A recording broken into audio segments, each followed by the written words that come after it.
आज हम समझते हैं क्रोमोसोम्स के विषय में कि क्रोमोसोम्स क्या होते हैं, इनकी संरचना किस तरह की होती है और ये कहाँ पाए जाते हैं। ठीक है, तो क्रोमोसोम्स हम शब्द की बात करें, इसके शाब्दिक अर्थ की बात करें तो ये दो वर्ड से मिलके बना होता है। ठीक है, एक क्रोमा और दूसरा सोम। ठीक है, क्रोमा का मतलब होता है कलर, ठीक है, जबकि सोम का मतलब होता है बॉडी।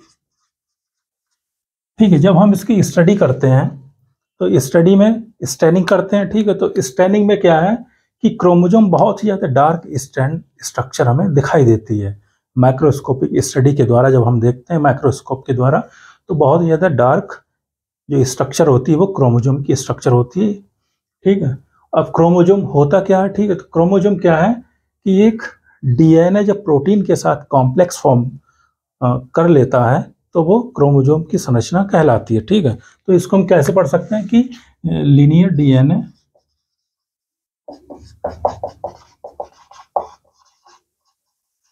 जब लीनियर डीएनए मॉलिक्यूल प्रोटीन के साथ कॉम्प्लेक्स बनाता है। ठीक है,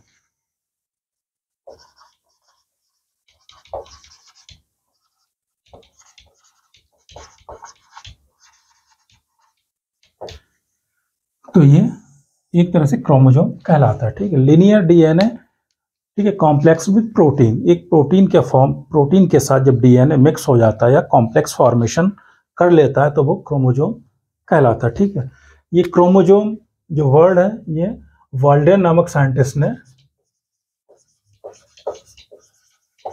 1888 में इसको कॉइन किया था। ठीक है, तो ये हो गया बेसिक क्रोमोसोम के बारे में। ठीक है, क्रोमोसोम क्या है कि जितने भी ऑर्गेनिज्म है, चाहे वो प्रोकैरियोटिक ऑर्गेनिज्म हो या फिर यूकैरियोटिक ऑर्गेनिज्म, प्रोकैरियोटिक में चाहे बैक्टीरिया हो या वायरस हो या फिर कुछ और हो। ठीक है, तो उसमें जो क्रोमोसोम है वो या तो सर्कुलर डीएनए के फॉर्म में होगा या फिर लीनियर डीएनए के फॉर्म में होगा। ठीक है, और क्या है कि अगर हम आरएनए की बात करें तो उसमें सिंपल जो क्रोमोसोम है वो आरएनए होगा या फिर डीएनए। ठीक है, सिंगल स्टैंडर्ड भी हो सकता है और डबल स्टैंडर्ड भी। अगर हम यूकैरियोटिक की बात करें तो यूकैरियोटिक सेल्स में क्या है कि ये लीनियर डीएनए मॉलिक्यूल एक प्रोटीन के साथ कॉम्प्लेक्स फॉर्म में रहता है। ठीक है, क्रोमोसोम नंबर की बात करें तो जितने भी ऑर्गेनिज्म हैं, ठीक है, सभी ऑर्गेनिज्म में अपने अलग अलग क्रोमोसोम की संख्या होती है। ठीक है, अगर हम बात करें मनुष्यों की तो ठीक है, होमो सैपियंस की, तो उसमें क्या होता है कि 46 क्रोमोसोम की संख्या होती है। ठीक है, इसी तरह से अगर हम चिंपैंजी की बात करें तो उसमें 48 क्रोमोसोम होते हैं। ठीक है, राइस की बात करें तो उसमें 24 क्रोमोसोम्स होते हैं। ड्रोसोफिला मेलानोगास्टर की बात करें तो उसमें 8 क्रोमोसोम होते हैं। इस तरह से सभी ऑर्गेनिज्म में अपने अलग अलग क्रोमोसोम की संख्या होती है। ठीक है, जब हम स्टडी करते हैं तो स्टडी करने की जो सबसे बेस्ट जो फेज होती है वो होती है सेल साइकिल की मेटाफेज और एनाफेज। ठीक है, ड्यूरिंग द सेल डिवीजन, जब सेल डिवीजन होता है, ठीक है, सेल की स्ट्रक्चर सभी जानते हैं कि इस तरह की एक स्ट्रक्चर होती है जिसको हम सेल बोलते हैं। ठीक है, और इसमें क्या होता है क्रोमोसोम, न्यूक्लियस, केंद्रक, ये क्या है केंद्रक, न्यूक्लियस। ठीक है, इसी न्यूक्लियस में एक फाइब्रस स्ट्रक्चर होती है, फाइबर लाइक स्ट्रक्चर, इसको हम बोलते हैं क्रोमैटिन फाइबर। ये क्या बोलते हैं क्रोमैटिन फाइबर्स। ठीक है, एक और स्ट्रक्चर होती है जिसको हम बोलते हैं न्यूक्लियोलस, केंद्रिका।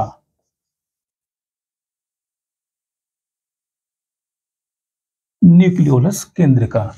ठीक है, जब हम सेल साइकिल, सेल डिवीजन की बात करते हैं तो सेल डिवीजन जब होता है तो मेटाफेज और एनाफेज। ठीक है, जब सेल डिवीजन होता है तो सेल डिवीजन की 4 फेज होती है, प्रोफेज, मेटाफेज, एनाफेज और टीलोफेज। तो हम बात करते हैं मेटाफेज और एनाफेज की। इसमें जो ये क्रोमैटिन फाइबर्स है, ठीक है, यही क्रोमैटिन फाइबर कॉइल्ड फॉर्म में, फोल्ड फॉर्म में कंडेंस होके मोटा हो जाता है और एक क्रोमोसोम की संरचना बनाता है। ठीक है, तो यही मेटाफेज में किस तरह से हमें यही क्रोमैटिन फाइबर कैसे दिखाई देगा वो हम देख लेते हैं कि इस तरह की यही जो क्रोमैटिन डीएनए होगा, ये डीएनए क्या होता है न्यूक्लियो प्रोटीन। ठीक है, न्यूक्लिक एसिड भी होगा इसमें और प्रोटीन भी होगी। यही न्यूक्लिक एसिड और प्रोटीन आपस में कॉइल्ड फॉर्म में और फोल्डेड फॉर्म में होके, ठीक है, सुपर सोलेनॉइड स्ट्रक्चर इसको बोलते हैं। और ये इस तरह से फोल्ड फॉर्म में इस तरह से हमें दिखाई देने लगता है, ठीक है, बहुत ही ज़्यादा कॉइल्ड हो जाता है। और ये संरचना जो इसका केंद्रक का जो क्रोमोसोम के बीच का सेंटर होगा इसको बोलते हैं सेंट्रोमियर, ठीक है। और ये इस तरह से ये कॉइल्ड फॉर्म में रहता है, ठीक है। कहीं कहीं पे ये ज़्यादा फोल्ड ले लेता है, कहीं पे कम फोल्ड करता है, ठीक है। तो हमें कुछ इस तरह की संरचना दिखाई देने लगती है, कौन सी फेज में, मेटाफेज और एनाफेज में, ठीक है। तो मेटाफेज और एनाफेज में ये स्ट्रक्चर दिखाई देगी।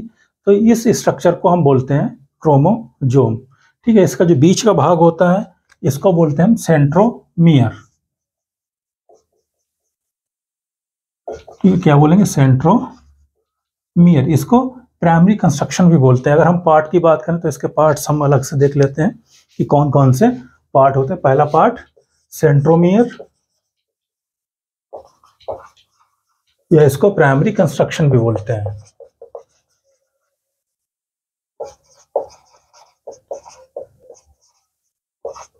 ठीक है, दूसरा पार्ट होता है secondary constriction,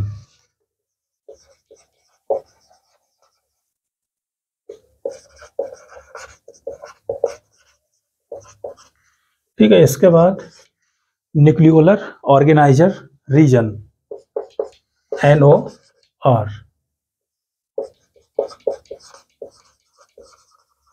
nucleolar organiser region, ठीक है। चौथा होता है टर्सरी कंस्ट्रक्शन,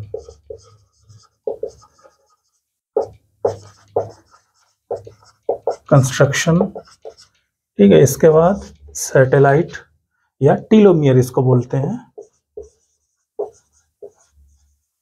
और एक पार्ट और होता है क्रोमैटिड्स, ठीक है। ये इसके क्रोमोसोम के पार्ट हो गए। Centromere primary construction, secondary construction, NOR nucleolar organiser region, tertiary construction telomere और क्रोमैटिड्स, ठीक है। अब इसकी बात करें कि इसका कौन सी भाग का क्या काम होता है, तो सेंट्रोमियर या प्राइमरी कंस्ट्रक्शन, ये ठीक है, ये पूरा part construction primary construction region कहलाता है। और सेंट्रोमियर का काम होता है क्रोमोसोम मूवमेंट का,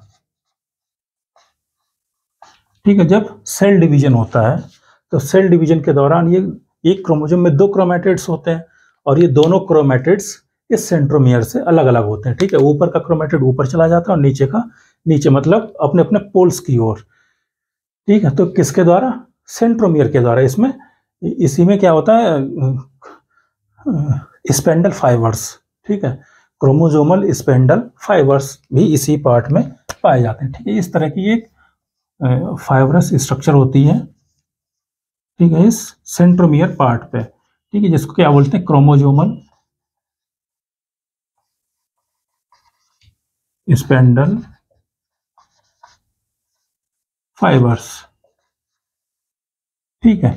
ये इनके द्वारा मूवमेंट करता है और यहीं से डिवीजन होता है, ठीक है। आधा क्रोमैटिड ऊपर आधा नीचे अपने अपने पोल की ओर, ठीक है। तो मूवमेंट का काम सेंट्रोमियर्स का हो जाएगा। सेकेंडरी का, और ये जो सेकेंडरी कंस्ट्रक्शन है ये बहुत ही ज़्यादा लाइटली स्टैंड होता है, ठीक है। ये क्या होता है, सेकेंडरी, इसी तरह से, ठीक है। ये क्या हो जाएगा, सेकेंडरी कंस्ट्रक्शन, ठीक है। जो सेकेंडरी कंस्ट्रक्शन होता है ये बहुत ही ज़्यादा लाइटली स्टैंड होता है,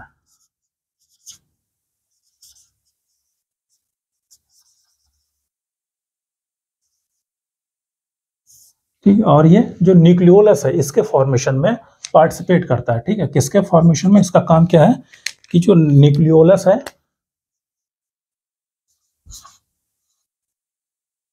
न्यूक्लियोलस के फॉर्मेशन में ये पार्टिसिपेट करता है और लाइटली स्टैंड होता है। मतलब ये जो भी हम स्टैनिंग करते हैं तो ये स्टैन को बहुत ही ज़्यादा डार्कली इसको एब्जॉर्ब नहीं कर पाता है, ठीक है।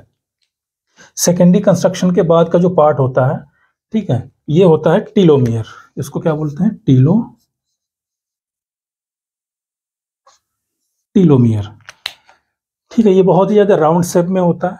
ठीक है, और ये क्या है, ये जब राउंड शेप में होता है तो इसको कभी कभी क्या बोलते हैं, सैटेलाइट। ठीक है, ये क्या होगा, round shape, round shape structure होगी। ठीक है, इसको कभी कभी क्या बोलते हैं, सैटेलाइट। ठीक है, जिन क्रोमोसोम्स में ये सैटेलाइट उपस्थित होता है, ठीक है, तो उनको बोलते हैं सैट क्रोमोसोम।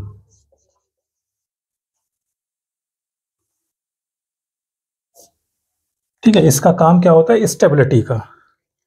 ठीक है, इनका काम क्या हो जाएगा, स्टेबिलिटी का। ठीक है, स्टेबिलिटी का काम सैटेलाइट का या टीलोमियर का। ठीक है, NOR न्यूक्लियोलर ऑर्गेनाइजर रीजन, इसका भी काम होता है इस केंद्रिका के फॉर्मेशन में पार्टिसिपेट करना, फॉर्मेशन में हेल्प करना। ठीक है, तो ये किस तरह से हेल्प करता है, जो हमारा RRNA होता है, कौन सा RRNA, 18S RRNA और दूसरा 28S RRNA।